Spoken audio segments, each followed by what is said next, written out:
I'm Erica Sanders with the Collaborative on Health and the Environment. I want to welcome you to today's CHE Partnership Call, which is titled EDCs, Oil and Gas Development and Groundwater with Dr. Susan Nagel. This call is being hosted by the CHE EDC Strategy Group, and our moderator today is Cheryl Patton, Director of Commonwealth's Biomonitoring Resource Center. Dr. Nagel has provided slides to accompany her presentation today. A link to those slides was emailed yesterday to everyone who had already RSVP'd. But if you still need to download them, you can go to CHE's website at healthandenvironment.org and select today's call from the top of the left-hand box. You'll then see the link to the slides posted above the call description. Due to the limited time of this call, we will be taking questions during the Q&A period from the blog only. The link to the blog was also emailed yesterday to everyone who RSVP'd, but if you still need to access it, you can go again to the CHE homepage at healthandenvironment.org and select today's call from that upper left-hand box. You'll then see the link to the Q&A comments page. We will get to as many questions and comments posted there as we can during the Q&A period after Dr. Nagel's presentation. Everyone on the call right now has been muted with the exception of our speaker and our moderator. This call is scheduled to last for 30 minutes, and it is being recorded. And with that, I'm going to turn things over to Cheryl. Okay.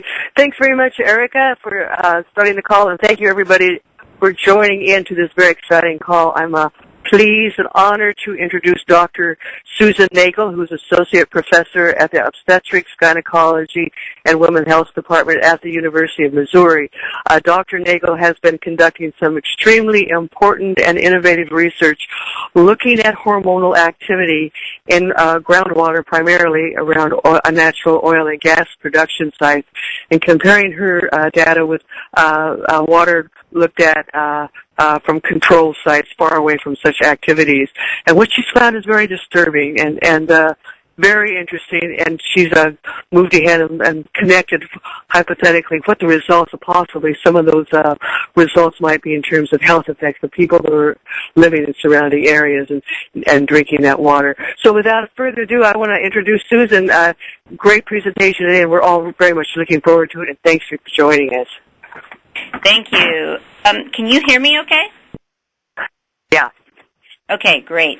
So thanks for joining in today. I have a lot of slides. A lot of them are background, and I think a lot of you are very familiar with parts of this topic. So I'm going to go through a lot of the background pretty quickly, and then if you have questions afterwards, please feel free to ask. So the Endocrine Society defines an endocrine disrupting chemical as a chemical or mixture that interferes with any aspect of hormone action. And so this is different from some of the other definitions, for example, the EPA, which defines an endocrine disrupting chemical as one that has been shown to do this in animals. So I use this Endocrine Society definition. EDCs are found in many, many products, from industrial chemicals, which we'll talk about today, but also natural products and pesticides and herbicides. Not surprisingly, pesticides and herbicides were designed to disrupt the hormone systems of plants and animals. So we have a lot of conserved receptor systems. It is not surprising that these can disrupt our hormone systems as well.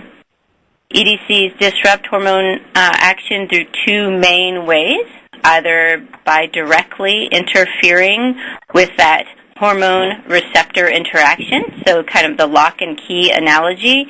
They can either bind to the receptor and activate it inappropriately, or they can bind and keep the natural hormone from activating the receptor appropriately. The other major way that EDCs work is to alter the amount of the natural hormone in the body. So I'll talk a little bit today about several different hormones. They're largely in the steroid and nuclear receptor superfamily. They are what we call ligand-activated transcription factors. And really what that means is, you know what, I'm sorry, I did not tell you when I was advancing my slides, which I was told to do. I am on slide number 5. So, pretty simply, estrogen receptor, for example, when estradiol, the natural hormone, binds to that receptor, it can turn on gene transcription. And so what that means is it controls all of the ways that estrogen-responsive genes are turned on or off. So if a exogenous hormone, a chemical that was not made by the body, can also do this, it can do it in an inappropriate manner. So estrogens are very small lipophilic molecules. That means that they don't really like to dissolve in water. They prefer to associate with fat molecules. So in blood, they are associated with serum-binding proteins like sex hormone-binding globulin and albumin. And it's only this small fraction shown in slide 6 that is able to diffuse in to cells and bind to those nuclear receptors. And one of the common endpoints of this action is stimulation of cell proliferation, slide 7. So on to slide 8. Why is endocrine disruption important to human health and disease? And in short, it's because hormones and endocrine disrupting chemicals can act at very low concentrations. Therefore, since humans are exposed to many of these chemicals at rather large concentrations, the exposure can be within the range of biological activity. The other major factor is that developmental exposure can alter adult health and disease. So in slide 9, as we know, hormones are essential for normal health and development. And this is kind of an extreme example, but nonetheless absolutely accurate, that it is the presence of fetal testosterone that resulted in sexual differentiation of Brad, and it's the absence of fetal testosterone that resulted in sexual differentiation of Angelina. So while those are extreme examples of the presence or the absence of fetal testosterone, you can see the exquisite importance of these steroid hormones during development.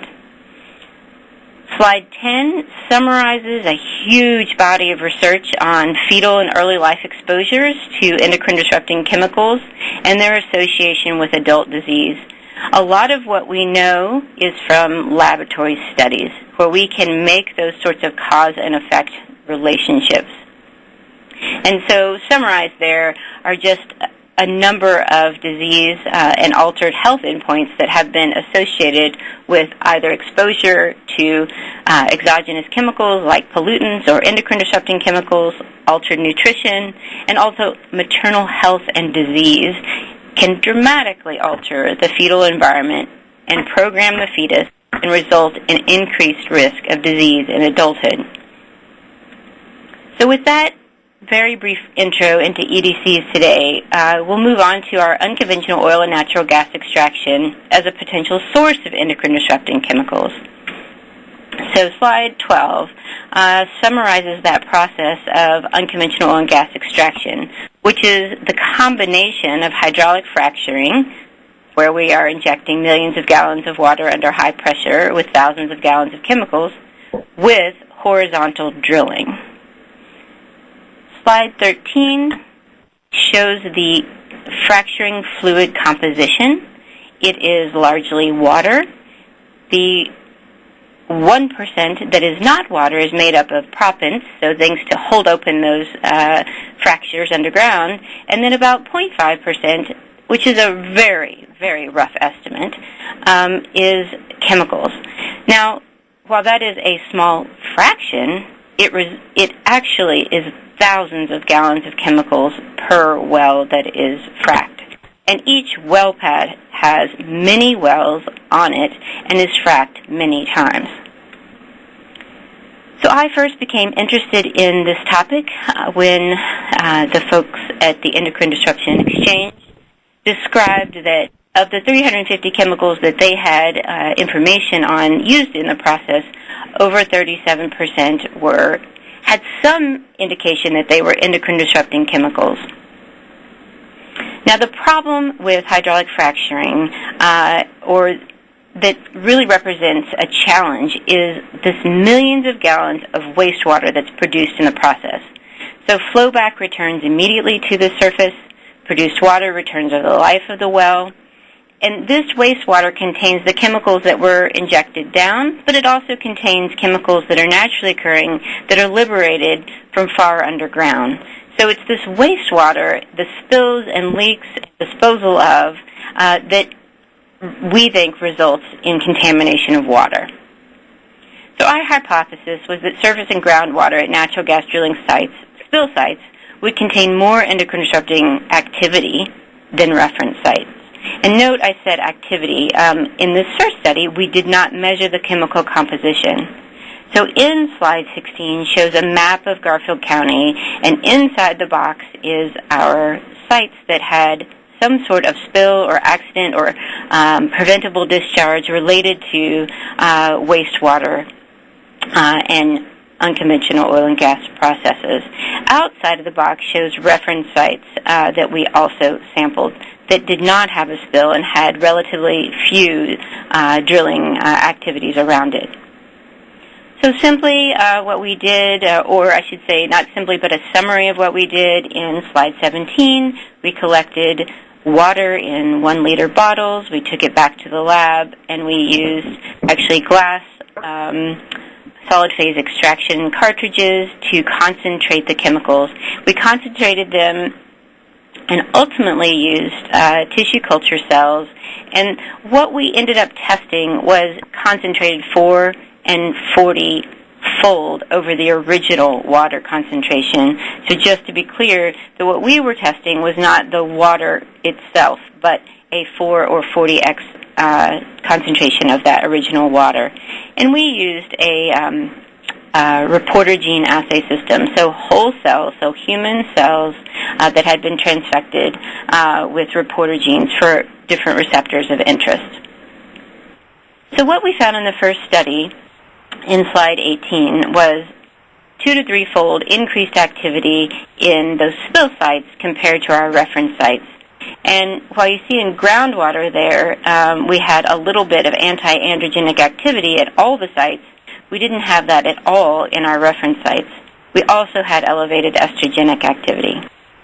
The next slide shows surface water, which of course is much more complex. However, we did see the same trend that we saw anti-androgenic activity in all of those sites in the Colorado River that drains this entire area, except for one site, Site 2. And we did not see this in the reference site. So with this kind of initial study, we became much more interested in this topic. We found an association, and we want to move forward to test that association for causation. We were involved in a collaboration with the USGS that looked at a disposal facility in West Virginia. So this was an injection well that was used to dispose of unconventional oil and gas wastewater. So this site was particularly amenable for us because it had a creek that flowed from above the site, through the site, and then down below the site. So as you can see in slide 20, as a map, an aerial of number that what's labeled as 4 as the background is above this site. So now we moved on to look at an additional type of hormone endocrine disrupting activity in this study. So in slide 21, you can see that the blank, so these are just our controls, and then the background didn't really differ in endocrine disrupting activity. Then when we got a little bit into the site, number 6, we saw increase in hormone disrupting activity. But what we really saw was at sample sites 7 and 3, which were just a little bit downstream of this injection site, and then a little bit further downstream, was enormous activity. And so what I showed you in the previous slides from Colorado was largely from water that had been concentrated 40x. Those were the results I showed, even though we tested 4x and 40. What I'm showing you here is 4x. So this is 10-fold more diluted than the previous slide. So all in all, what this means is there was enormous endocrine disrupting activity downstream of this injection well pad.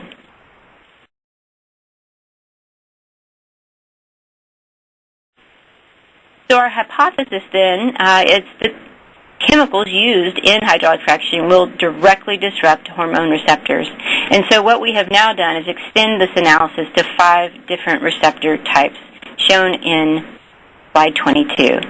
So we tested 24 chemicals that are known to be used in UOG activities for 5 different types of hormone disruption. We measured receptor activation and receptor inhibition with our reporter gene assay. So these are shown in slide 24, the 24 fracking chemicals that we tested. And I'll come back to these in a minute.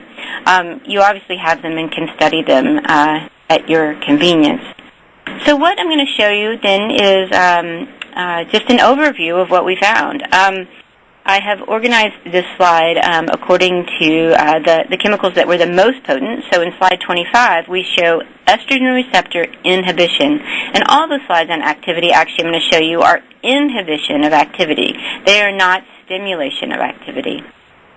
So we saw the majority of chemicals had some ability to disrupt estrogen receptor signaling. And then over on the far right, we see a mixture, for example, of 23 of those chemicals, diluted tenfold relative to the majority of the chemicals to the left, can activate estrogen receptors maximally. Androgen receptor inhibition, we actually saw a very similar profile as far as the number of chemicals that acted to disrupt androgen receptor signaling.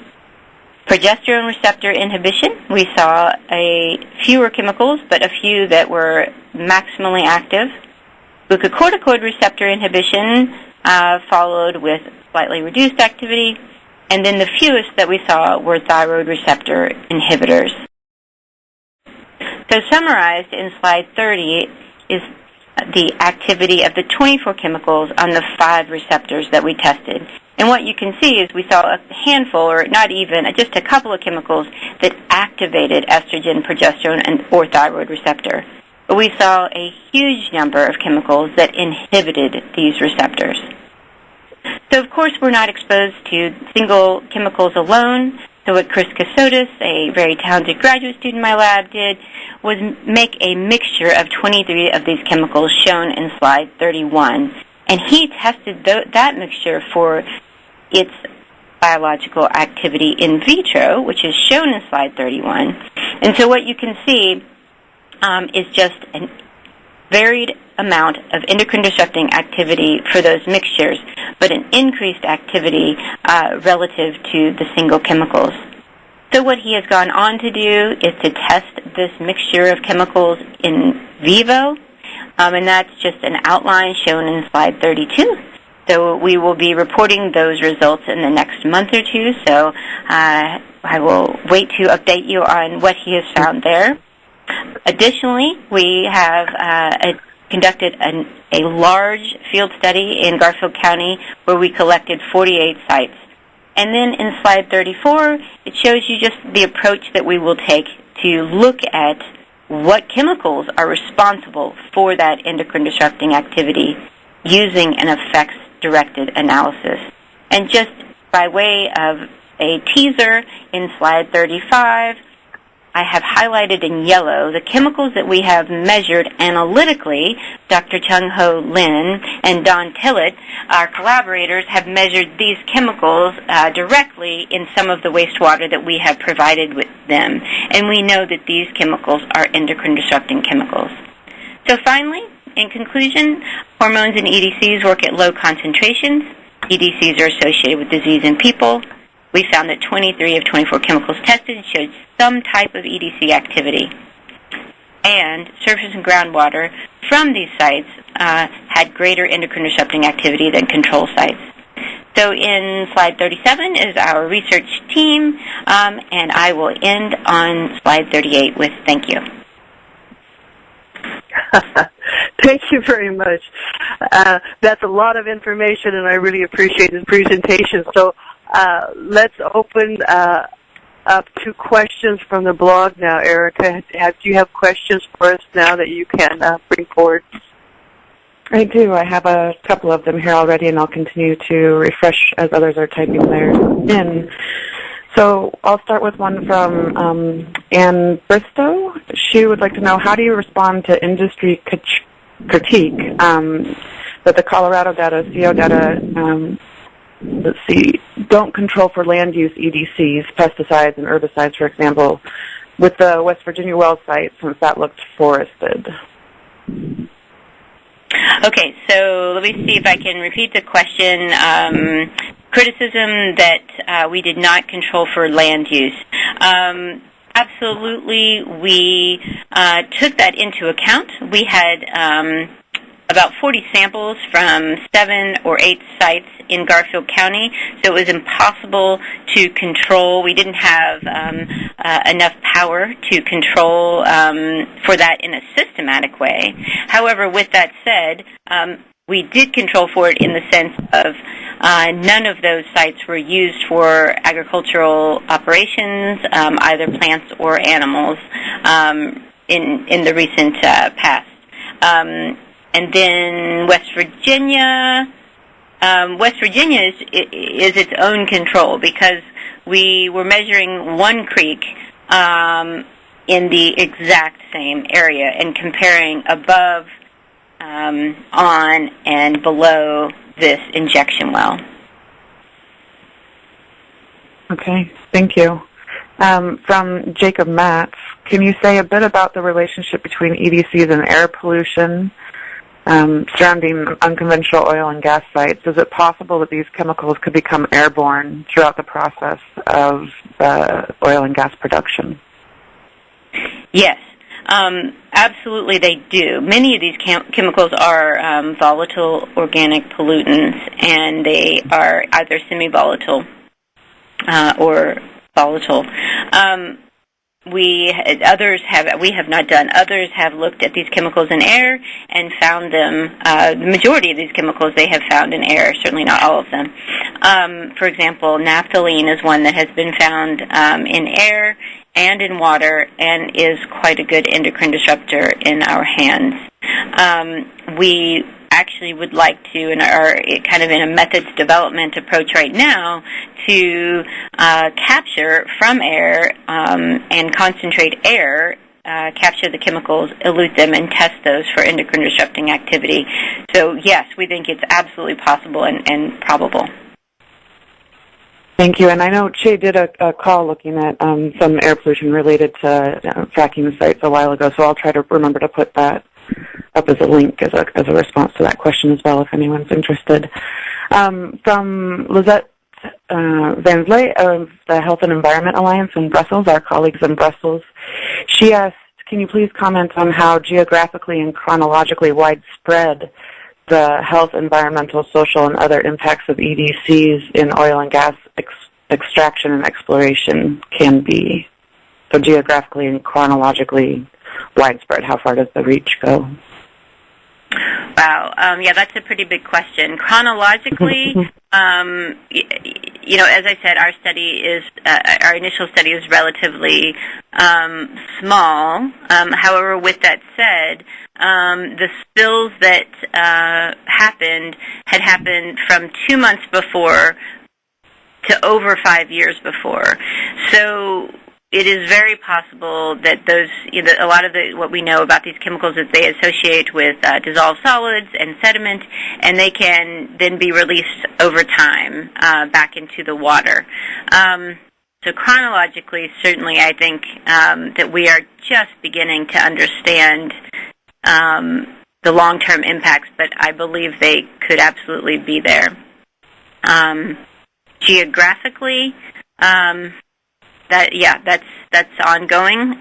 Certainly, from the little bit of epidemiological data that, for example, has come from McKinsey and Atgate, they looked at developmental effects and looked at birth defects in babies whose mothers lived in proximity to operations, and they used 10 miles as a cutoff and found increased incidence of neural tube and heart defects in children whose mothers lived within 10 miles of drilling, and that relationship did increase the closer you lived, the closer mom lived. So that's at least a ballpark for a geographical reach. Okay, thank you. Joe Rochester asks, why do you think most of the activity is inhibitory, and do you think the mechanisms are strictly receptor blocking? Yeah, great question. So that is really the short answer is that is the next phase of this work is to look at the mechanism of action. It is very possible that it is the inhibitory effects are upstream or downstream of the receptor, particularly, actually I'll just stop there by saying that is our next phase of research, to look at whether it's a direct binding or indirect. Okay. And Kembra Hodeshel, I apologize if I'm mispronouncing that, but how do you formulate your mixture doses? How do you determine how much of each chemical to add to your mixture? Hi, Kimbra. So what we did in this case, since there are many approaches and we had to pick one, was we chose an equi-mass concentration. So for the in vivo, that was for the in vivo work, so in animals. In tissue culture, where we have much, much more latitude, we've made all sorts of combinations. So we've used equi-mass, equimolar, and equipotent. So then we've chosen receptor-specific mixtures and tested those for additivity, synergy, and antagonism. And those will actually be forthcoming in Chris's next paper, that approach. So with that said, we don't have that flexibility in animals since it's so expensive to do that. And their approach there was just to use an equi-mass mixture for those chemicals. In that case, as far as choosing the concentrations, we really tried to bracket the concentrations that would be found in, say, very concentrated produced water, but then also downstream surface water. Okay, and Cheryl, I'm just going to ask one final one, and then maybe if you have one, and then we can close out the call. But Dorothy Fowler had sent this question to me actually a couple of weeks ago prior to the call, saying that Ohio is now spreading or can spread brine from fracking flowback on about 170 of their cities, townships, roads to melt snow and ice. And so she just wondered if you could speak to the potential health effects of this process. I think that is a risky proposition. So spraying those on roads, as of course other states have allowed as well, allows for runoff into surface water. And, our water treatment plants are not designed to remove these types of chemicals. Some of them are removed and some of them aren't. So I think it really increases the likelihood of water contamination by doing that. Okay, and Cheryl, did you have a question that you wanted to ask? Sure, we don't have a whole lot of time, but one quick question. Susan's excellent presentation, kind of a long-term question is, some of the chemical effects that you subsequently explored had to do with reproductive health outcomes, but I'm wondering in the long term, would you expect to see rising rates possibly of cancers in some of these locations where contaminated water is being used for drinking water? And I'm just concerned because many of the chemicals you've been talking about are the same kinds of chemicals that firefighters may be exposed to at different levels when they fight fires, particularly the BTEX chemicals, benzene, and so on. And we didn't talk about pHs as well as pHs. Could you hazard a guess?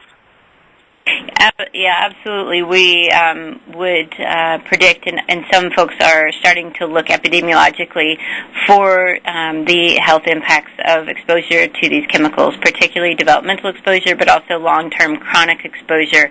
And we would expect potential impacts on cancer rates, but particularly on fertility. So we know from the literature, from animal studies, from occupational exposures to a lot of these chemicals, we see effects on fertility, both reduction in sperm count and also the ability to get and stay pregnant. Okay, thank you very much. I think there are probably a lot more questions that we don't have time for, but Susan, if you're all okay with this, I would like to suggest that people send us additional questions, and we might send them on to you, and you can respond to those people who are on the call if you have time to do that, so we can sneak in a few other questions after we've had to close down the call. Would that be okay with you? Great. Okay, well, I want to thank you very much for talking with us today. It's extremely important information, and you're doing great research, so thank you again. Thank you. Bye. Okay. Okay, Erica, can you close the call? I can, thank you. I apologize for that. I'm not quite sure what that was. An MP3 recording of today's call will be available on the CHE website soon. We have 2 calls scheduled for next week if you're able to join us. The first will take place on Wednesday, February 25th, and is titled Placental Toxicants and Disruption to Development. And the second will take place on Thursday, February 26th, and is titled Environmental Influences on the Thyroid System. And you can RSVP for both of those from our website. I will be sending out a brief survey following our call today, and we hope you'll take just a few minutes to provide us with your feedback. It will help us to assist in planning for future CHE calls. And with that, I just want to thank Dr. Nagel one more time and Cheryl for her moderation, and I wish all of our participants a very healthy day. Thank you so much. Thank you. Thank you. Bye Thanks now. a lot. Okay. Bye-bye.